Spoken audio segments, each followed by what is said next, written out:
U.S. President Donald Trump today defended his decision to decertify the Iran nuclear deal and said that the termination of the deal is a very real possibility. Speaking to the media after a cabinet meeting, President Trump said that he is tired of being taken advantage of and could therefore reconsider if terms are favorable.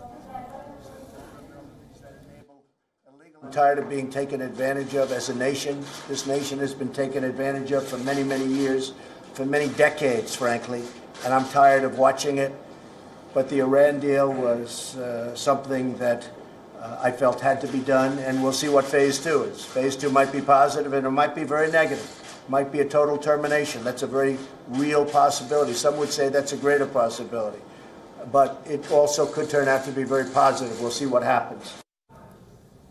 Last Friday, the U.S. President decertified the 2015 Iran agreement. The movement is trying to blow the agreement and is being seen as a major reversal of the U.S. policy against Iran. Calling it the worst deal ever, the U.S. President Donald Trump slammed Iran, claiming it violated the agreement multiple times.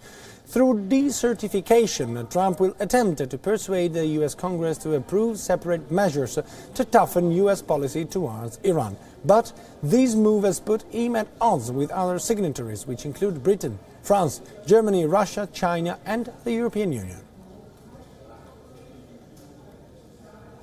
When the international community gives Iran a pass for all of these things, the ballistic missile testing, the arms sales, their support of terrorism, and they look the other way, all in the name of keeping a deal, then you're looking at something that's too big to fail. And that's the problem, is what we're trying to say is just because we all made the deal, just because that was done previously, it doesn't mean you don't go back and look and say, is it still working? Is it still in our best interest? Are we still doing the right thing? And I think that's what we have to make sure that we do, is to make sure that we are always re-looking at these agreements that we make.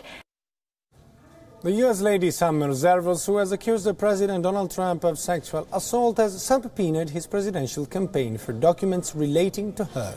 Summer Zervos, a former contestant of Trump's reality TV show The Apprentice, has sought all documents from his campaign pertaining to any woman alleging that Donald J. Trump touched her inappropriately.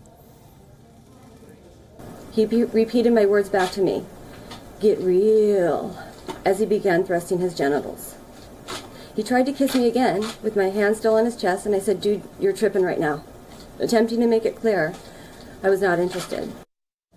The accusations against Donald Trump were made in October last year at a news conference. Donald Trump has denied Zervos' accusations in the past. On Monday, when asked about the subpoena at an impromptu White House news conference, Trump called it totally fake news. All I can say is it's totally fake news. It's just fake. It's fake. It's made up stuff, and it's disgraceful what happens. But that happens in the world of politics, John.